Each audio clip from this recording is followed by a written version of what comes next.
Hello everyone, स्वागत है आपका मेरे यूट्यूब चैनल में। आज हम शुरू करने जा रहे हैं अल्कोहल्स, फिनॉल्स एंड ईथर्स का चौथा लेक्चर, जिसमें हम पढ़ेंगे आगे की केमिकल प्रॉपर्टीज़ के बारे में।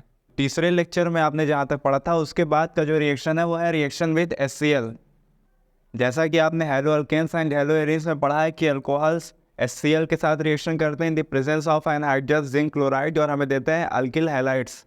तो यहाँ पे होगा क्या, OH ग्रुप यहाँ से बाहर निकलेगा और उसकी जगह पर कौन चलाएगा, Cl ग्रुप, और हमें क्या मिल जाएगा, अल्किल क्लोराइड। ये जो रिएक्शन है in the presence of zinc chloride होता है। अब यहाँ पे जो रिएजेंट यूज़ हुआ है कंसनट्रेटेड HCl और एनहाइड्रस जिंक क्लोराइड, इन्हीं के मिक्सचर को कहा जाता है लुकास रिएजेंट। कंसनट्रेटेड HCl और एनहाइड्रस जिंक क्लोराइड के सोल्यूशन को ही कहा जाता है लुकास रिएजेंट। इस रिएजेंट का इस्तेमाल होता है प्राइमरी, सेकेंडरी और टर्सरी अल्कोहल्स को डिफ्रेंशिएट करने में। जो अल्कोहल्स होते हैं वो लुकास रिएजेंट में सॉल्युबल होते हैं, लेकिन उनके हैलाइड्स लुकास रिएजेंट में सॉल्युबल नहीं होते हैं। अब यहाँ पे अल्कोहल रिएक्शन कर रहा है लुकास रिएजेंट के साथ और कन्वर्ट हो जा रहा है अल्किल हैलाइड्स में। तो अल्कोहल्स तो लुकास रिएजेंट में सॉल्युबल होंगे, लेकिन इस रिएक्शन के बाद जो अल्किल हैलाइड बनेगा वो लुकास रिएजेंट में सॉल्युबल नहीं होते हैं। इसी प्रॉपर्टी का इस्तेमाल करके अल्कोहल्स को डिफ्रेंशिएट किया जाता है। आप जानते हैं टर्सरी अल्कोहल्स मोर रिएक्टिव होते हैं और वो लुकास रिएजेंट के साथ रिएक्शन करके सबसे जल्दी क्या देंगे, अल्किल हैलाइड देंगे। यानी टर्सरी अल्कोहल लुकास रिएजेंट के साथ रिएक्शन करेगा तो सबसे जल्दी अल्किल हैलाइड देगा, उसके बाद सेकेंडरी अल्कोहल और सबसे लास्ट में प्राइमरी अल्कोहल। इसकी इसी प्रॉपर्टी का इस्तेमाल करके लुकास टेस्ट के जरिए अल्कोहल्स को डिफ्रेंशिएट किया जा सकता है। जैसे कोई अल्कोहल दिया गया और आपसे पूछा जा रहा है कि प्राइमरी है, सेकेंडरी है या टर्सरी है, तो करना क्या है, लुकास रिएजेंट में अल्कोहल को मिलाएंगे। अगर अल्कोहल को मिलाते ही तुरंत हमें सॉल्यूशन में टर्बिडिटी दिखती है, यानी कुछ धुंधलापन दिखता है, तो इसका मतलब वो जो अल्कोहल है वो टर्सरी अल्कोहल है। क्यों? क्योंकि टर्सरी अल्कोहल तुरंत कन्वर्ट होगा अल्किल हैलाइड में और वो जो धुंधलापन आ रहा है वो अल्किल हैलाइड के कारण ही आता है। तो अगर अल्कोहल को लुकास रिएजेंट में मिलाने पर हमें तुरंत टर्बिडिटी देखने को मिलती है तो इसका मतलब वो टर्सरी अल्कोहल है। अगर 5 से 10 मिनट बाद हमें टर्बिडिटी देखने को मिलती है तो इसका मतलब सेकेंडरी अल्कोहल है। और प्राइमरी अल्कोहल्स रूम टेम्परेचर पर टर्बिडिटी नहीं शो करते हैं। तो अगर तुरंत हमें धुंधलापन मिला तो इसका मतलब टर्सरी अल्कोहल है, 5 से 10 मिनट बाद मिला तो सेकेंडरी अल्कोहल है, और रूम टेम्परेचर पे टर्बिडिटी प्रोड्यूस नहीं हुई तो इसका मतलब वो प्राइमरी अल्कोहल है। अब बात कर लेते हैं दूसरे केमिकल रिएक्शन की, जो है डिहाइड्रेशन। डिहाइड्रेशन का मतलब होता है वाटर का रिमूव होना। Removal of water is known as dehydration. तो इसमें होता क्या है, अल्कोहल्स को सल्फ्यूरिक एसिड के प्रेजेंस में हीट करने पर इनमें से वाटर मॉलिक्यूल बाहर निकलता है और ये चेंज हो जाते हैं अल्कीन्स में। फॉर एग्जांपल यहाँ पर एथिल अल्कोहल है जिसे हीट किया जा रहा है 443 केल्विन पर in the presence of sulphuric acid. तो हमें क्या मिल रहा है, एथीन मिल रहा है। यहाँ से क्या हुआ है, एक OH और एक हाइड्रोजन यानी H2O बाहर निकला है, यानी रिमूवल ऑफ वाटर हुआ, इसीलिए इसे कहा जा रहा है डिहाइड्रेशन। उसी तरीके से अगर सेकेंडरी अल्कोहल की बात करें तो वो भी एसिड के प्रेजेंस में हीट करने पर अल्कीन में चेंज हो जाएगा। यहाँ पे क्या होगा, यहाँ से OH निकला, बगल वाले कार्बन से H निकला, इस कार्बन और इस कार्बन के बीच में क्या आ गया, डबल बॉन्ड, और क्या मिल गया हमें, वाटर मॉलिक्यूल मिल गया। और अगर टर्सरी अल्कोहल की बात करें तो वो भी एसिड के प्रेजेंस में हीट करने पर हमें क्या देते हैं, अल्कीन्स देते हैं। अगर थोड़ा सा ध्यान दिया जाए तो प्राइमरी अल्कोहल की अपेक्षा सेकेंडरी अल्कोहल का डिहाइड्रेशन कराना ज़्यादा इजी है। यहाँ पे 443 केल्विन पर रिएक्शन हो रहा था, यहाँ पे थोड़े कम टेम्परेचर पे ही रिएक्शन कंप्लीट हो गया, और एसिड का जो कंसनट्रेशन है वो भी कम 85% है। उसी तरीके से अगर टर्सरी अल्कोहल्स में देखें तो उसमें एसिड का कंसनट्रेशन और कम है और टेम्परेचर भी काफ़ी कम है। तो जो टर्सरी अल्कोहल्स होते हैं वो काफ़ी इजीली डिहाइड्रेशन रिएक्शंस देते हैं और अल्कीन्स में चेंज हो जाते हैं।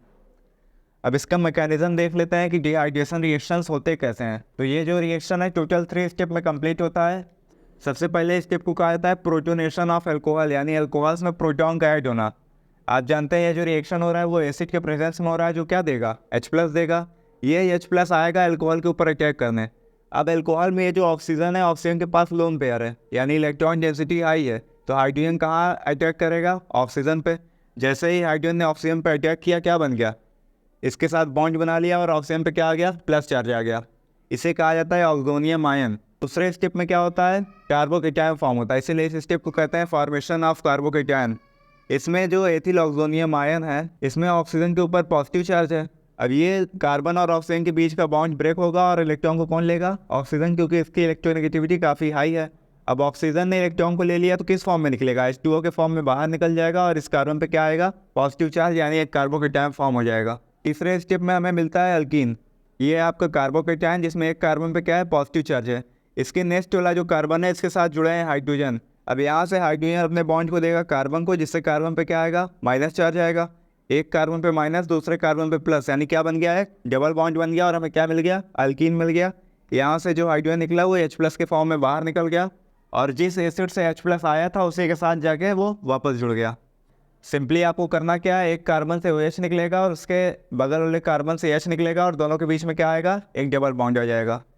अब अगला रिएक्शन है ऑक्सीडेशन। इस रिएक्शन में अल्कोहल्स में से हाइड्रोजन मॉलिक्यूल्स निकलते हैं और ये कन्वर्ट हो जाते हैं एल्डिहाइड्स में। फॉर एग्जांपल यहाँ पर एक अल्कोहल लिया गया है, in the presence of chromic anhydride ये चेंज हो जा रहा है एल्डिहाइड में। हो क्या रहा है, यहाँ ऑक्सीजन से हाइड्रोजन निकल रहे हैं और इस कार्बन से हाइड्रोजन निकल रहे हैं और कार्बन और ऑक्सीजन के बीच में क्या बन रहा है, डबल बॉन्ड। यानी अल्कोहल्स जो है वो क्रोमिक एनहाइड्राइड के प्रेजेंस में ऑक्सीडाइज हो जाते हैं, किसमें, एल्डिहाइड्स में। अगर सेकेंडरी अल्कोहल है तो वो भी ऑक्सीडाइज हो जाएगा, किसमें, कीटोन में। ऑक्सीडेशन का प्रोसेस कॉपर के प्रेजेंस में भी होता है। अगर अल्कोहल्स के वेपर्स को हॉट कॉपर के ऊपर से पास किया जाए तो वो भी ऑक्सीडाइज होकर चेंज हो जाते हैं एल्डिहाइड्स में। फॉर एग्जांपल यहाँ पे प्राइमरी अल्कोहल है, ये 573 केल्विन पे किसमें चेंज हो जा रहा है, एल्डिहाइड पे। अगर सेकेंडरी अल्कोहल होगा तो वो चेंज हो जाएगा कीटोन में। टर्सरी अल्कोहल्स के केस में जो टर्सरी अल्कोहल्स हैं इनमें डिहाइड्रेशन हो जाता है, यानी वाटर मॉलिक्यूल बाहर निकलते हैं। यहाँ से OH निकलता है और इस कार्बन से हाइड्रोजन यानी वाटर मॉलिक्यूल बाहर निकलते हैं और हमें क्या मिल जाता है, अल्कीन्स मिल जाते हैं। अब बात कर लेते हैं फिनॉल के कुछ स्पेसिफिक रिएक्शंस के बारे में। तो ये कुछ रिएक्शंस है जो सिर्फ फिनॉल शो करता है। सबसे पहला है इलेक्ट्रोफिलिक सब्स्टिट्यूशन रिएक्शन, यानी ऐसा सब्स्टिट्यूशन रिएक्शन जिसमें इलेक्ट्रोफाइल फिनॉल के एक एटम को हटाकर उसकी जगह खुद ले ले। अब अगर फिनॉल के रेजोनेटिंग स्ट्रक्चर पे ध्यान दिया जाए तो फिनॉल के आर्थो और पैरा पोजीशन पे इलेक्ट्रॉन डेंसिटी हाई होती है, और अगर आर्थो और पैरा पोजीशन पे इलेक्ट्रॉन डेंसिटी हाई है तो जो इलेक्ट्रोफाइल है वो कहाँ अटैक करेगा, आर्थो या पैरा पे। यानी जब भी फिनॉल का इलेक्ट्रोफिलिक सब्स्टिट्यूशन होगा तो हमें आर्थो और पैरा डेरिवेटिव प्रोडक्ट्स मिलेंगे। इसमें सबसे पहला है आपका नाइट्रेशन, यानी नाइट्रिक एसिड के साथ रिएक्शन। तो फिनॉल जब डाइल्यूट नाइट्रिक एसिड के साथ रिएक्शन करता है तो होगा क्या, NO2 पॉजिटिव, ये इलेक्ट्रोफाइल कवर करता है और कहाँ क्या करेगा, आर्थो और पैरा पे। दो प्रोडक्ट्स बनेंगे, एक प्रोडक्ट जिसमें NO2 ग्रुप कहाँ अटैक किया, आर्थो पे, और दूसरा कहाँ अटैक किया, पैरा पे। तो यहाँ पे पैरा नाइट्रोफिनॉल और आर्थो नाइट्रोफिनॉल का मिक्सचर बनेगा जिसे बाद में हमें अलग करना होगा। तो जो पैरा नाइट्रोफिनॉल्स होते हैं वो लो वोलाटाइल होते हैं और जो आर्थो नाइट्रोफिनॉल होता है वो हाई वोलाटाइल होता है। हाई वोलाटाइल मतलब वो आसानी से वेपोराइज हो जाता है as comparison to para nitrophenol. इसके पीछे का रीज़न होता है हाइड्रोजन बॉन्डिंग। अगर आर्थो नाइट्रोफिनॉल की बात करें तो इसके केस में पाया जाता है इंट्रामॉलिक्यूलर हाइड्रोजन बॉन्ड। अगर हाइड्रोजन बॉन्डिंग एक ही मॉलिक्यूल में पाई जाए तो उसे कहा जाता है इंट्रामॉलिक्यूलर हाइड्रोजन बॉन्ड। होता क्या है, फिनॉल में OH ग्रुप लगा है, यानी इस हाइड्रोजन के ऊपर क्या आएगा, पार्शियल पॉजिटिव, और यहाँ पे नाइट्रोजन के साथ ऑक्सीजन लगा है, इस पर क्या आएगा, पार्शियल नेगेटिव। तो इस पर पार्शियल पॉजिटिव है, ऑक्सीजन पे पार्शियल नेगेटिव है, तो इन दोनों के बीच क्या वर्क करेगा, एक फोर्स ऑफ अट्रैक्शन जिसे कहा जाएगा हाइड्रोजन बॉन्ड। तो जो आर्थो नाइट्रोफिनॉल होता है उसके केस में एक ही मॉलिक्यूल के अंदर हाइड्रोजन बॉन्ड फॉर्म हो जाता है, इसलिए इसे कहा जाता है इंटरमॉलिक्यूलर हाइड्रोजन बॉन्डिंग। अगर बात करें पैरा नाइट्रोफिनॉल की तो पैरा नाइट्रोफिनॉल के केस में दो मॉलिक्यूल्स के बीच में हाइड्रोजन बॉन्डिंग फॉर्म होती है। यहाँ पे एक मॉलिक्यूल का OH ग्रुप है और दूसरे मॉलिक्यूल का NO2 ग्रुप। यहाँ पे हाइड्रोजन पे पार्शियल पॉजिटिव और यहाँ पे ऑक्सीजन पे पार्शियल नेगेटिव, इनके बीच में बन गया एक फोर्स ऑफ अट्रैक्शन जिसे कहा जाएगा हाइड्रोजन बॉन्ड। यानी पैरा नाइट्रोफिनॉल के केस में दो या दो से ज़्यादा मॉलिक्यूल्स के बीच में हाइड्रोजन बॉन्डिंग फॉर्म होती है और इसे कहा जाता है इंटरमॉलिक्यूलर हाइड्रोजन बॉन्ड। अगर एक ही मॉलिक्यूल में हाइड्रोजन बॉन्ड फॉर्म हो तो उसे कहा जाएगा इंटरमॉलिक्यूलर हाइड्रोजन बॉन्ड, और अगर एक से ज़्यादा मॉलिक्यूल्स में हाइड्रोजन बॉन्डिंग फॉर्म हो तो उसे कहा जाएगा इंटरमॉलिक्यूलर हाइड्रोजन बॉन्ड। तो अगर पैरा नाइट्रोफिनॉल के केस में इनके मॉलिक्यूल्स के बीच में इंटरमॉलिक्यूलर हाइड्रोजन बॉन्ड फॉर्म हो गया है तो फिर इनके मॉलिक्यूल्स एक दूसरे से काफ़ी क्लोज रहेंगे, और क्लोज रहेंगे तो आसानी से वेपोराइज नहीं हो पाएंगे, इसलिए ये क्या होते हैं, लो वोलेटाइल होते हैं। लेकिन आर्थो नाइट्रोफिनॉल के केस में एक ही मॉलिक्यूल में हाइड्रोजन बॉन्ड बना है, दो मॉलिक्यूल्स के बीच में कोई फोर्स ऑफ अट्रैक्शन वर्क नहीं कर रहा है, जिसकी वजह से ये आसानी से वोलेटाइल होंगे। तो जो आर्थो नाइट्रोफिनॉल और पैरा नाइट्रोफिनॉल का मिक्सचर है उसे सेपरेट करने के लिए हम स्टीम डिस्टिलेशन का इस्तेमाल करते हैं, जिसमें जो हाईली वोलेटाइल है वो पहले वेपोराइज होकर अलग कंटेनर में इकट्ठा हो जाएगा और दोनों कंपाउंड्स एक दूसरे से सेपरेट हो जाएंगे। अब यहाँ पे डाइल्यूट नाइट्रिक एसिड के साथ फिनॉल का रिएक्शन करने पे हमें mixture of ortho and para nitrophenols मिले थे। लेकिन अगर यही रिएक्शन कंसनट्रेटेड नाइट्रिक एसिड के प्रेजेंस में किया जाए तो 3 NO2 ग्रुप आकर इसके साथ आर्थो और पैरा पोजीशन पे जुड़ जाते हैं और हमें मिलता है 2,4,6 ट्राई नाइट्रोफिनॉल, जिसका कॉमन नेम है पिक्रिक एसिड। यानी अगर डाइल्यूट नाइट्रिक एसिड के साथ फिनॉल का रिएक्शन कराया जाता है तो हमें mixture of ortho and para nitrophenols मिलते हैं, लेकिन अगर कंसनट्रेटेड नाइट्रिक एसिड के साथ करा दिया जाए तो हमें 2,4,6 ट्राई नाइट्रोफिनॉल मिलता है, जिसे कॉमन फॉर्म में कहते हैं पिक्रिक एसिड। ये एक बहुत ही अच्छा एसिड होता है क्योंकि आप देख रहे हैं फिनॉल में 3 NO2 ग्रुप यानी इलेक्ट्रॉन विथड्रॉइंग ग्रुप लगे हैं। ये क्या करेंगे, इलेक्ट्रॉन डेंसिटी बेंजीन रिंग पे कम कर देंगे, जिससे जो फिनॉल की एसिडिक स्ट्रेंथ है वो इंक्रीज हो जाएगी। अब अगला रिएक्शन है हैलोजिनेशन। हैलोजिनेशन का मतलब होता है एडिशन ऑफ हैलोजन। फिनॉल में जब हैलोजन को ऐड किया जाता है तो ortho and para derivatives of phenol बनते हैं।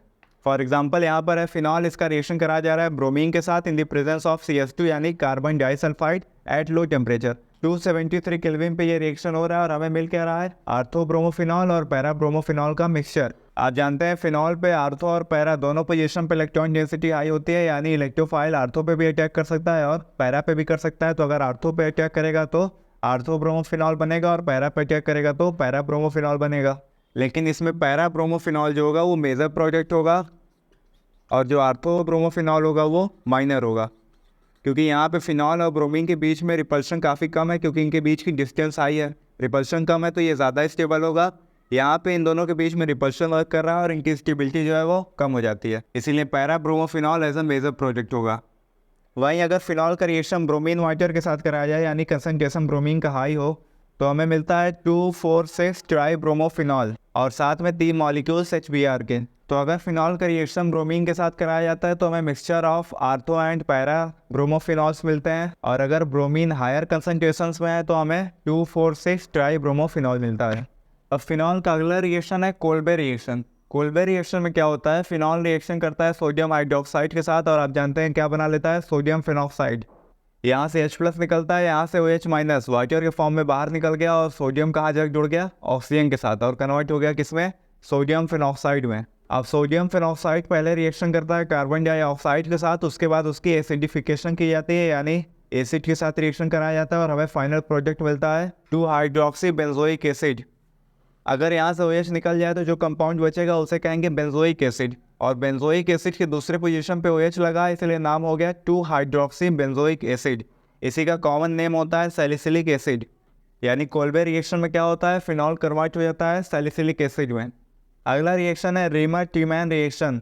फिनॉल्स के one of the most important reactions में ये आते हैं रीमर-टीमैन रिएक्शन। इसमें क्या होता है, फिनॉल रिएक्शन करता है क्लोरोफॉर्म के साथ in the presence of sodium hydroxide और यहाँ पे बनता है एक इंटरमीडिएट। ये फर्दर रिएक्शन करता है पहले बेस के साथ, फिर एसिड के प्रेजेंस में कन्वर्ट हो जाता है 2-हाइड्रोक्सी बेंजल्डिहाइड में। अगर OH ना लगा हो तो इस कंपाउंड को कहेंगे बेंजल्डिहाइड और बेंजल्डिहाइड के दूसरे पोजीशन पर OH ग्रुप लगा है इसीलिए इसका नाम हो गया 2-हाइड्रोक्सी बेंजल्डिहाइड। इसी का कॉमन नेम होता है सैलिसिल्डिहाइड। अगर OH के साथ आर्थो पोजीशन पर COOH ग्रुप है तो कहेंगे सैलिसिलिक एसिड और OH के साथ आर्थो पोजीशन पर CHO ग्रुप है तो कहेंगे सैलिसिल्डिहाइड। यानी रीमर-टीमैन रिएक्शन में क्या होता है, फिनॉल क्लोरोफॉर्म और सोडियम हाइड्रोक्साइड के साथ रिएक्शन करने पर हमें क्या देता है, सैलिसिल्डिहाइड देता है। फिनॉल का अगला रिएक्शन है reaction with zinc dust. Phenol का रिएक्शन जब जिंक के साथ कराया जाता है तो वो कन्वर्ट हो जाता है बेंजीन में। यहाँ से हुआ क्या है, ऑक्सीजन बाहर निकला है और जिंक के साथ रिएक्शन करके बना लिया है ZNO और ये जो हाइड्रोजन है ये जुड़ गया है बेंजीन रिंग के साथ और हमें क्या मिल गया है, बेंजीन। यानी फिनॉल जिंक के साथ रिएक्शन करने पर बेंजीन में कन्वर्ट हो जाता है। अगला रिएक्शन है ऑक्सीडेशन। फिनॉल सोडियम डाइक्रोमेट और सल्फ्यूरिक एसिड के प्रेजेंस में ऑक्सीडाइज होता है और चेंज हो जाता है एक डाई कीटोन में। यहाँ पर 2 कीटोन ग्रुप लगे हैं, एक ऊपर और एक नीचे। इसी का कॉमन नेम है बेंजोक्विनोन। यानी फिनॉल का जब ऑक्सीडेशन होता है तो वो कन्वर्ट हो जाता है बेंजोक्विनोन में। तो ये थे आपके केमिकल रिएक्शंस ऑफ फिनॉल। आज के लेक्चर में इतना ही। अगले लेक्चर में हम बात करेंगे ईथर्स की। अगर आपको वीडियो पसंद आई हो तो वीडियो को लाइक कर लीजिए और मेरे चैनल को सब्सक्राइब कर लीजिए।